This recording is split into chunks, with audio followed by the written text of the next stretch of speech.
स्वागत है आपके अपने YouTube channel science by Anil sir पर। इस चैनल पर अपन चर्चा कर रहे थे तत्वों के वर्गीकरण के बारे में, जिसमें पहला वर्गीकरण अपन ने देखा था डोबेराइनर का।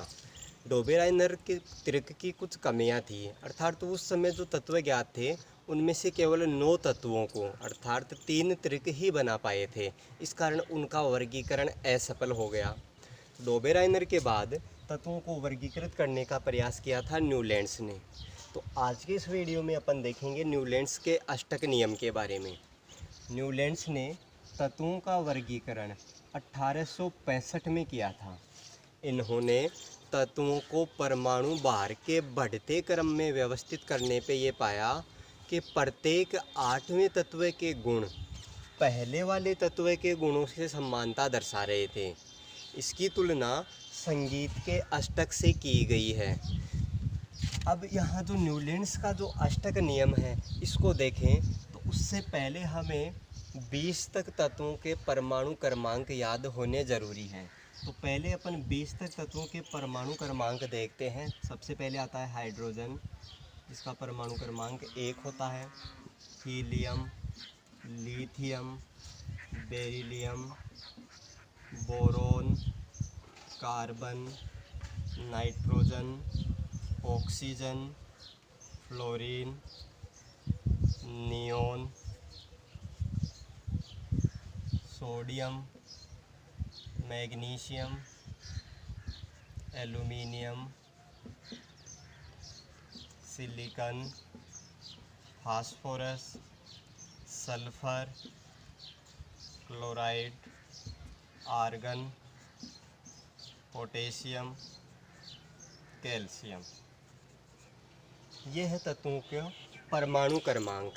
अब इन्होंने तत्वों को परमाणु भार के क्रम में व्यवस्थित किया, अर्थात प्रत्येक 8वें तत्व के गुण पहले वाले तत्व के गुणों से मेल खा रहे थे। इसकी तुलना संगीत के अष्टक से की थी। संगीत का अष्टक है सा, रे, गा, मा, पे, ध, नी और सा। प्रत्येक 8वां पहले वाले से मेल खा रहा है। तो 1865 में जब इन्होंने अपना वर्गीकरण दिया उस समय हाइड्रोजन की खोज नहीं हुई थी, अर्थात हाइड्रोजन नहीं थी। उस समय हीलियम भी नहीं खोजा गया। उस समय अक्रिय गैसें नियोन भी नहीं खोजी गई थी। इसके अलावा उस समय आर्गन की खोज भी नहीं हुई। तो बाकी जो ये तत्व हैं इनको इन्होंने परमाणु भार के बढ़ते क्रम में व्यवस्थित किया। सबसे पहले लिखेंगे लिथियम, फिर आएगा बेरिलियम, फिर boron, carbon, nitrogen, oxygen, fluorine. उसके बाद नियोन नहीं है क्योंकि खोजी नहीं गई थी उस समय। फिर है sodium, magnesium, aluminium, silicon, phosphorus, sulphur और क्लोराइड। आर्गन नहीं हो जाएगा। उसके बाद पोटेशियम और कैल्शियम। इस प्रकार से इन्होंने तत्वों को व्यवस्थित किया, जिसमें प्रत्येक 8वें तत्व के गुण पहले वाले गुण तत्व के गुणों से समानता दर्शा रहे हैं। अब इनका परमाणु भार देखें, क्योंकि इन्होंने परमाणु भार के अवरोही क्रम में व्यवस्थित किया है तत्वों को।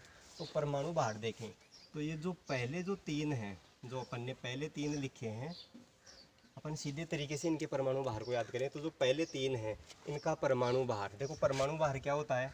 परमाणु भार प्रोटॉन और न्यूट्रॉन की संख्या का योग होता है। तो जो पहले 3 हैं लिथियम, बेरिलियम, बोरोन, इनका जो परमाणु भार है दुगने से 1 ज़्यादा करना है। सीधे तरीके से अपने को ट्रिक से याद रखना है।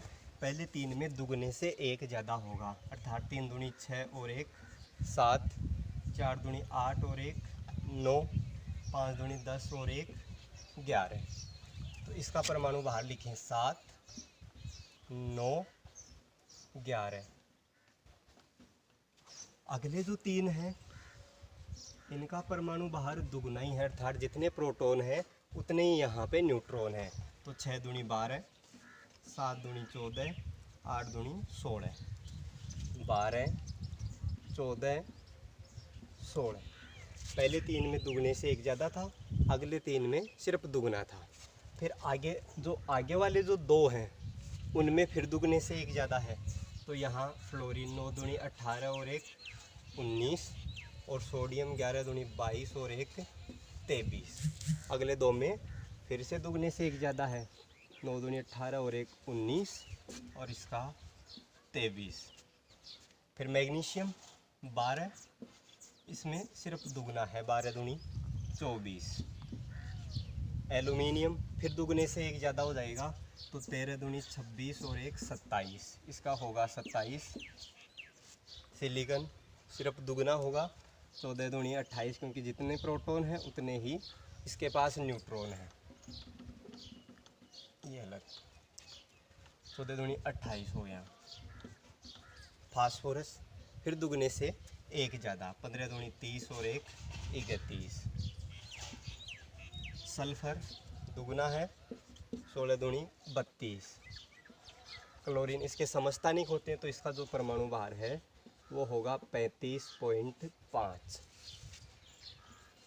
पोटेशियम 1 ज़्यादा है, क्योंकि एक प्रोटॉन, यहाँ प्रोटॉन से 1 न्यूट्रॉन ज़्यादा होता है इसके पास, तो 19 दूनी 38 और 1 39। और कैल्शियम सिर्फ दुगना होता है, 20 दूनी 40। तो ये था न्यूलैंड्स का अष्टक, जिन्होंने तत्वों को उनके परमाणु भार के बढ़ते क्रम में व्यवस्थित किया था।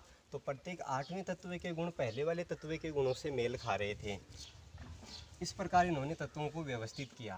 अब 1865, पिछले वीडियो में अपन ने बात की थी कि सन 1865 तक लगभग 63 तत्व ज्ञात हो चुके थे। उन 63 तत्वों में से न्यूलैंड्स केवल इन्हीं तत्वों को रख पाए सही तरीके से। अन्य जो तत्व थे वो इनके अष्टक नियम में मेल नहीं खा रहे थे। इस कारण न्यूलैंड्स का जो अष्टक नियम है वो भी असफल हो गया, क्योंकि यह जो सिद्धांत या ये नियम है, कैल्शियम के बाद आने वाले जो भी तत्व थे उन पर ये लागू नहीं हो रहा है।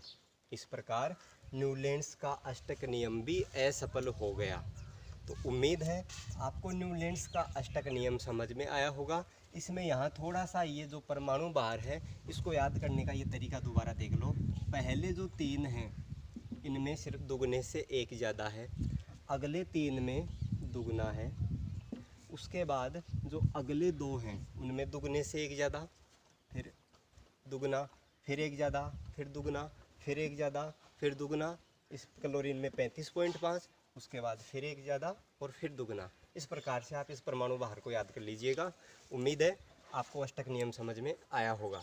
धन्यवाद।